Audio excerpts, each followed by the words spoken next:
sharing sedikit kali ya, sharing sedikit beberapa hal yang mungkin saya bisa bagikan kepada teman-teman semua. Bagaimana para pemimpin muda di BUMN terutama ini akan punya role yang lebih strategis gitu ya. Ibu bapak sekalian, saya akan buka dengan sebuah kesimpulan justru. Saya akan balik narasinya adalah bahwa sudah jelas sekali dan sudah banyak sekali publikasi yang menyampaikan bahwa semakin diverse sebuah perusahaan, terutama di jajaran eksekutifnya gitu ya, maka akan semakin baik performa mereka dalam sisi bisnis ketimbang para saingannya. Ada beberapa studi yang prominent, tapi saya memilih untuk menyetir satu studi di sini karena mereka punya historis yang lebih panjang gitu ya, yaitu yang disitir oleh McKinsey dan Company, bahwa diversity and inclusion di perusahaan itu menunjukkan bahwa semakin tahun, dari tahun 2014, 2017, 2019, mereka punya histori yang cukup panjang gitu ya, itu dari sisi gender, diversity gender akan memberikan pengaruh dari persentil yang Q1 sampai Q4 gitu, kuartil 1 sampai 4 itu akan semakin terlihat semakin besar perannya dalam membawa performa perusahaan. Dari yang pertama tahun 2014 gender itu berkontribusi 15%. Jadi antara yang kuartil pertama, kuartil 4 maka akan memberikan keunggulan advantage lebih dari 15%. Tahun 2017 20%, dan terakhir tahun 2019 mereka lakukan 29%. Kemudian dari sisi etnisitas atau dari sisi latar belakang budaya ini juga sama juga. Dari tahun ke tahun juga semakin meningkat, ditutup dengan di tahun 2019 sebetulnya semakin diverse dari sisi etnisnya, maka yang terjadi adalah perusahaan itu semakin besar gunanya untuk menjadi performa lebih baik dari sisi finansial.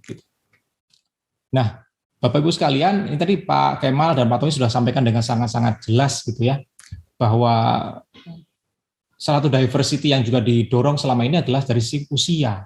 Usia juga sama, bahwa sekarang kita juga sudah tahu bahwa dari sisi kementerian pun sudah menyatakan ya bahwa diversitas dari sisi gender dan usia ini akan terus didorong oleh kementerian terhadap seluruh perusahaan BUMN di bawah binaannya. Sehingga saya dari sisi gender akan ada target yang hingga tahun 2025 sekitar 25%, seingat saya. Kemudian juga dari sisi usia yang lebih muda, saya agak ragu menggunakan istilah milenial gitu, nanti saya akan jelaskan mengapa gitu ya. Itu sekitar 10%. Ini angka yang disampaikan oleh Kementerian BUMN kepada seluruh BUMN di bawahnya. Nah, Ibu Bapak sekalian hadirin yang saya hormati, mengapa sih kemudian yang didorong oleh Kementerian BUMN seperti ini? Yaitu adalah tadi ya, bahwa semakin banyak, semakin diverse view yang ada di sebuah perusahaan, itu akan menambah wawasan yang menjadi modal atau menjadi cara pandang perusahaan tersebut terhadap keseluruhan kondisi yang ada di dalamnya. Jadi kita tahu betul bahwa tadi environment sekitar kita akan berubah terus. VUCA tadi beberapa keyword disampaikan oleh Pak Kemal, demikian sudah disampaikan. Jadi perusahaan itu akan semakin aman karena akan mendapatkan view yang banyak dan berbeda, sehingga akan terjadi melting of the minds gitu di antara satu pihak dengan pihak lainnya. Karena apa? Karena tadi akan semakin tajam dalam melihat peta kondisi yang ada di luar sana seperti apa. Itulah mengapa kemudian Kementerian mendorong juga mengenai diversity usia ini, karena ada beberapa ciri dari pekerjaan lebih muda yang dimiliki oleh para pekerja di sisi BUMN tadi gitu ya. Ada setidaknya 8 positive traits yang akan muncul di generasi lebih muda. Itu antara lain tadi Pak Tommy juga sampaikan ya, bahwa komunikasi ya Pak ya. Jadi komunikasi itu akan menjadi penting di kalangan muda. Mereka sangat-sangat haus akan feedback tadi, dan juga sangat-sangat haus akan achievement juga di sana juga ada. Berikutnya tech savviness juga akan menjadi salah satu nilai yang dicari oleh kaum muda gitu. Tadi Pak Kemal juga sampaikan bahwa istilahnya digital native tadi ya, digital native akan menjadi akan menjadi faktor penting, karena sekarang ya semuanya akan bergerak dalam teknologi. Kreativitas barangkali juga adalah satu hal yang bisa jadi keunggulan, karena mereka juga lebih free thinking ya, mereka tidak lagi terpaut pada hierarki biasanya begitu, karena mereka biasa untuk mempertanyakan hal-hal yang sudah status quo lah katakanlah gitu. Dan berikutnya juga social interactions, bagaimana membangun nurture tim itu juga akan menjadi lebih kental, karena salah satunya adalah tadi ya, mereka sangat haus untuk memberikan motivasi, juga sangat haus untuk diberikan motivasi gitu. Dan yang lainnya apa sih akan lebih apa namanya, lebih penting lagi karena misalnya sisi drive itu adalah keinginan mereka untuk berprestasi juga sangat tinggi gitu, achievement oriented, hardworking, dan juga semangat untuk belajarnya lebih tinggi gitu. Tapi ini tidak kemudian saya menyatakan bahwa generasi muda punya unggulan saja ya, enggak. Tapi saya pada beberapa kasus melihat bahwa ini harus dikomunikasikan juga dengan kepemimpinan dari sisi generasi yang lebih tua, yang lebih senior gitu loh. Karena apa? Karena kombinasi ini juga akan bisa memperkaya. Tadi kan kalau kita sepakat bahwa perbedaan itu akan menjadi kekuatan, ya kekuatan dari sisi usia juga, perbedaan dari sisi usia juga akan menjadi kombinasi hal yang baik untuk perusahaan tadi. Karena tadi ya, barangkali secara natural ya, generasi yang lebih senior akan memiliki pengalaman, akan memiliki juga wisdom yang sudah lebih teruji lah, katakanlah seperti itu, sehingga ini kalau dibandingkan dengan yang lebih muda pasti akan lebih baik.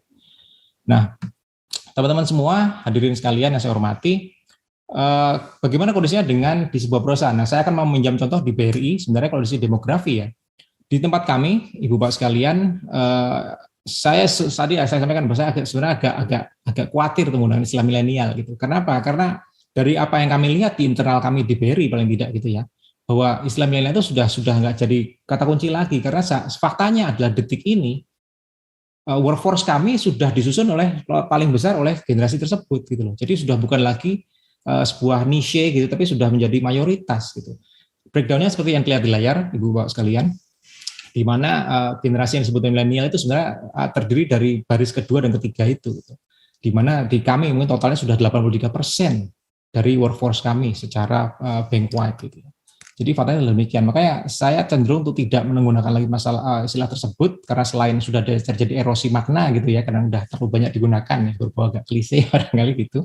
Dan juga faktanya adalah tadi tidak perlu digunakan lagi karena memang sudah seperti ini kondisinya kalau di tempat kami. Diversity dari segi gender juga kami terus dorong. Detik ini sebenarnya seperti yang terlihat di layar bahwa kami pria menyusun 65% dari workforce kami, sementara kaum wanita ini juga sudah lebih tinggi dari beberapa tahun sebelumnya gitu. Jadi ini realitas yang harus kita hadapi sekarang, realitas yang juga akan kita manage ke depan, itu saja lah perusahaan untuk dalam kaitannya dengan mengedepankan diversity tadi gitu. Yang kami lakukan juga Bapak Ibu sekalian adalah bagaimana memberikan porsi yang lebih tadi ya, lebih besar kepada kaum muda untuk bisa lebih maju. Kami punya beberapa inisiatif, antara lain yang kami sebut dengan Baili. Jadi kami punya program untuk bisa menghadapkan kaum muda tadi. Bukan apa-apa, bukan karena masalah mudanya saja teman-teman semua ya, tapi lebih karena secara historis BRI memang punya ebb and flow dalam sisi rekrutmen. Jadi ada generation gap yang terjadi di kami, sehingga kami juga memandang perlu dilakukan semacam fast tracking untuk teman-teman yang lebih muda untuk mengisi gap tadi gitu. Kami punya program seperti dengan Baili, itu singkatan dari Brilliant Young Leader Indonesia.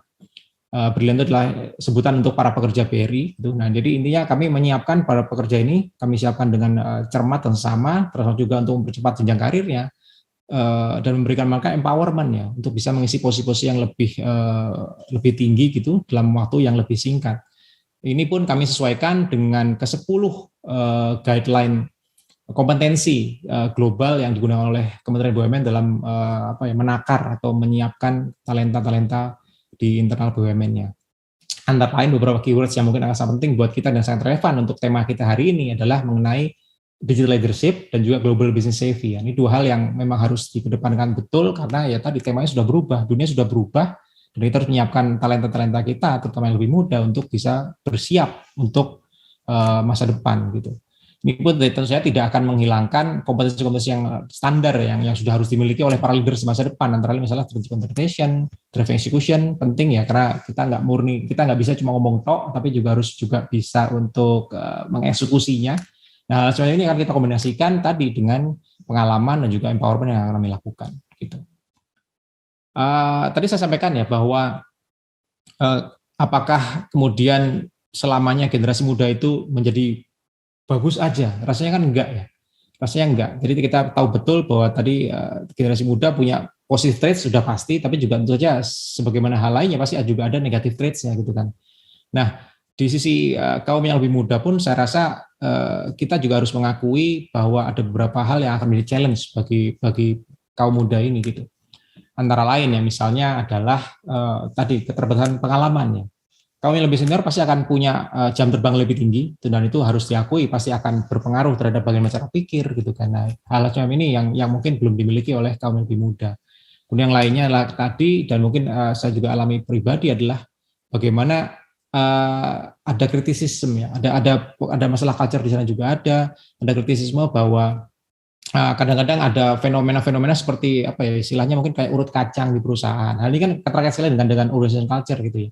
Nah, soal ini mungkin akan menjadi challenge kepada teman-teman semua. Kemudian bagaimana cara berkomunikasi, bagaimana juga membawa diri. Terus terang ketika kita coba di tempat kami ya, ketika kami coba mendorong para pemimpin muda untuk ambil peran lebih, kemudian ada apa ya diperscrutiny yang diaplikasikan oleh banyak pekerja lain, terutama yang lebih senior gitu ya, kepada bagaimana kami bisa membawa diri satu dan juga bagaimana kami bisa berkarya gitu.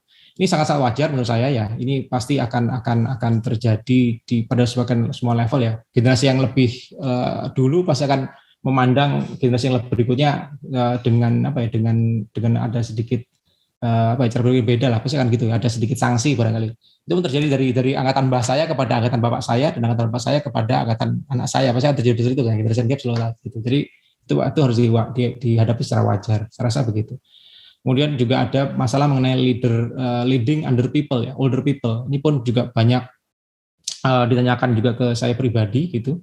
Karena apa ya? Karena dinamikanya mungkin akan berbeda. Saya, Bapak Ibu pernah juga berada apa ya punya bos gitu, dan sekarang bos tersebut ternyata ada di jajaran saya sekarang gitu. Tapi apakah itu menjadi sebuah hindrance? Rasanya enggak ya. Karena tadi ya, kalau kita tahu betul bahwa peran kita sebagai leader itu seperti apa dan bisa menempatkan semuanya pada posisi yang tepat, saya rasa tidak akan bisa sulit kita manage hal seperti itu, dan itu akan menjadi hal yang apa ya, wajar saja sebetulnya gitu.